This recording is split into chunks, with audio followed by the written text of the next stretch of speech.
सास ने पकड़ ली थी नवरात्रि के उपवास रखने की जिद। 9 माताओं के लिए 9 दिन व्रत रखूंगी।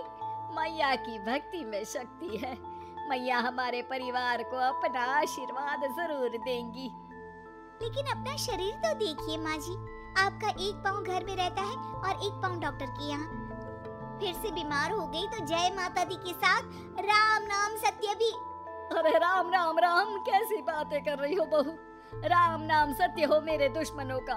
मुझे व्रत रखने से मत रोको बहू, वरना देवी माँ नाराज हो जाएंगी।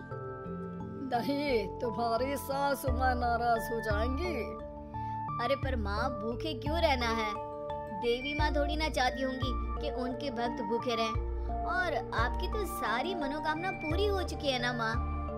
लालच है बेटा, लालच बुढ़ापे में भी खत्म नहीं होती। अरे तुम चुप करो जी, तुम्हारी भी उम्र है भक्ति भाव करने की। ज्यादा बड़बड़ की ना तो तुमसे भी उपवास रखवा लूंगी। हाँ।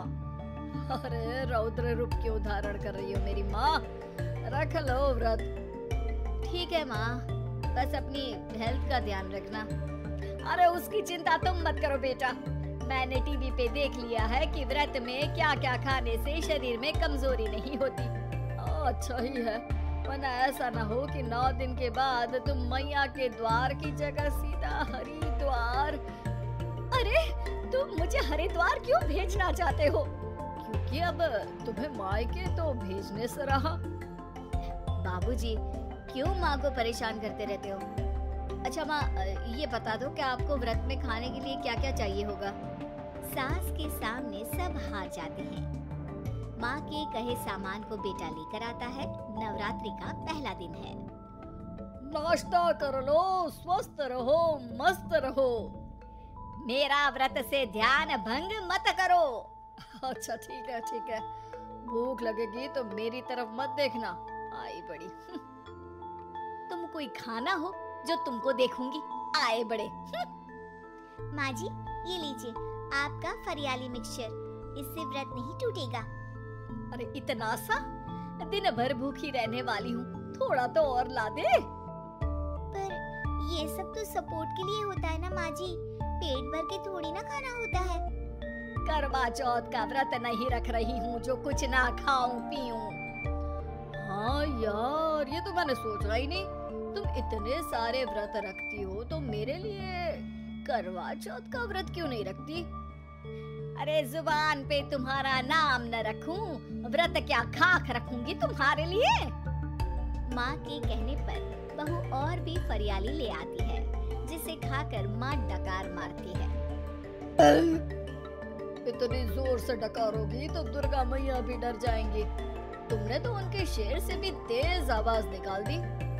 अरे शेर के जैसा पंजाबी मारती हूँ मैं, देखना चाहोगे?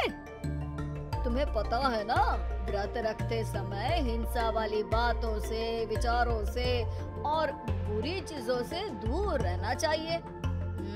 सही कहा, बुरी चीजों से दूर रहना चाहिए। इसीलिए तो तुमसे दूर जा रही हूँ, दूसरे कमरे में। सास ने कई सारी ऐसी चीजें खाई जिनसे व्रत ना टूटे। बहू, सब्र का फल मीठा होता है। इसका मतलब ये थोड़ी है कि तू मुझे शाम तक फल नहीं खाने देगी। माँ जी 1 घंटे पहले ही तो आपने इतना सारा। अरे एक खाता ही बना ले, उसमें लिखा करे कि मैंने कितना खाया, कितना पानी पिया। अरे नहीं नहीं माँ जी, मैं अभी फल लेकर आती हूँ। जोर से बोलो। नहीं माँ जी, मैं फल लेकर आती हूँ। अरे ये नहीं, जोर से बोलो, जय माता दी। सासू माँ एक साथ बहुत सारे फल खा लेती है। माँ जी इतनी जोर से मैं डर गई। अरे भक्ति की शक्ति की पुकार है। पुकार नहीं, डकार है। हाँ हाँ ठीक है ठीक है, चिप्स और लेकर आना जरा, उससे भी व्रत नहीं टूटता। माँ जी आज ही सब खत्म हो जाएगा, नाश्ते का ही टाइम है। अरे ठीक है ना बेटा, मैं अब कुछ खाऊंगी ही नहीं, तुझे इतनी तकलीफ है तो। नहीं नहीं माँ जी, मेरा मतलब था कि उपवास में सिर्फ उतना खाना चाहिए जितना शरीर के लिए सही रहे। स्वाद के लिए खाने से तो अच्छा है कि उपवास ही मत रखो। माता जी की कृपा तो वैसे भी बनी ही रहती है। अरे वाह बहू वाह, एक ढोलक और हारमोनियम भी लेकर आना और प्रवचन करने लग जा। श्री श्री 108 बहु ईश्वरी माता। माँ जी, मैं आपके लिए चिप्स लेकर आती हूँ। बहू की सही सलाह को भी सास नजरअंदाज कर देती है। थोड़ी देर में बहू सास को चिप्स लाकर दे देती है। आलू की चिप्स, मजा आ गया। आलू किसी भी सब्जी में चला जाता है। आलू पनीर, आलू पालक, आलू टमाटर, आलू भिंडी और तो और पराठे में भी चला जाता है। वैसे ही इंसान को भी हर स्थिति में आलू जैसा होना चाहिए। थोड़ी देर में वहाँ ससुर जी आते हैं। क्या चिप्स खा रही हो? अरे नहीं जी, दिख तो चिप्स ही रही है। अरे तो पूछ क्यों रहे हो? अरे गुस्सा क्यों हो रही हो? उपवास में गुस्सा नहीं करना चाहिए। और ऐसा तो है नहीं कि सिर्फ तुम उपवास करती हो, हमने भी तो किया होगा कभी। नहीं जी नहीं, तुम तो कर ही नहीं सकते। तुम उपवास में भी भेजा खाओगे और भेजा खाने से उपवास टूट जाता है। अच्छा, थोड़ी सी चिप्स मुझे दे दो, मन ललचा रहा है। नहीं, उपवास के लिए है। तुम अपना खाना खा लेना जो भी बने। पूरा दिन सास कुछ न कुछ खाती रहती है। जैसे ही रात होती है, बस उपवास हो गया, अब मैं खाना खाऊंगी। जो दिन भर से खा रही थी उसको क्या बोलते हैं? बाबूजी, क्यों माँ को परेशान करते रहते हो? अरे लड़के, तेरी माँ दिन भर से इतना खा चुकी है कि देश में भूखमरी की समस्या इसी की वजह से बढ़ रही है। और खाने की दिक्कत नहीं है, कितना भी खाए, लेकिन सेहत इधर उधर होती रहती है।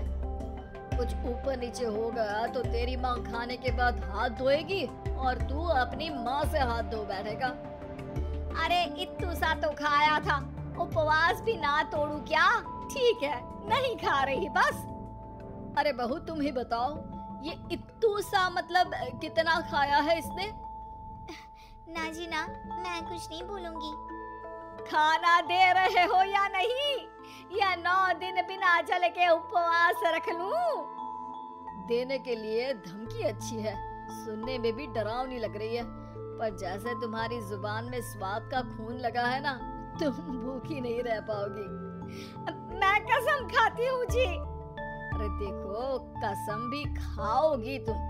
अरे कुछ और दे दो इसको खाने को। ये ले, दाल चावल खा ले बस। डॉक्टर भी कहते थे कि माँ को आए दिन पेट से जुड़ी समस्या रहती है। बस इसी के लिए घर वाले पहले उन्हें उपवास नहीं करने दे रहे थे, लेकिन जब उपवास करने दिया तो माँ ने इतना फरियाली खाया कि घर वालों की चिंता बढ़ा दी। और जैसा कि घर वालों को डर था, अगले दिन उनकी तबीयत खराब भी हो गई। डॉक्टर को बुलाना पड़ा। अरे जितनी बार आप बीमार होते हो उस हिसाब से तो मुझे एक क्लिनिक आपके घर में ही खोल लेना चाहिए। या फिर क्लिनिक में ही इनका एक अलग कमरा बनवा देते हैं डॉक्टर साहब। बाबूजी, पिताजी, मेरे जनक, क्यों हमेशा मजाक करते रहते हो? डॉक्टर साहब, माँ का पेट खराब है। क्या खाया था? जो मिला, जो दिखा, सब कुछ। अरे बस भी करो जी। बस तो तुमको करना था खाते वक्त। देखिए, खाना अच्छी बात है और उपवास भी आदमी को रखते रहना चाहिए, लेकिन तब जब शरीर लायक हो। पहले दिन ही बीमार हो गई तो 8 दिन कैसे होगा? आप व्रत मत रखो और खाने पीने पे ध्यान दो। मैं गोलियां दे रहा हूँ। आप भी कुछ खाने को ही दे रहे हो? हाँ, इससे जल्दी ठीक हो जाएंगी। समझ गई हैं आप? अब तो ठीक ही होना है ना मुझे। जोर से बोलो। जय माता दी, जय माता दी, जय माता दी। Like, share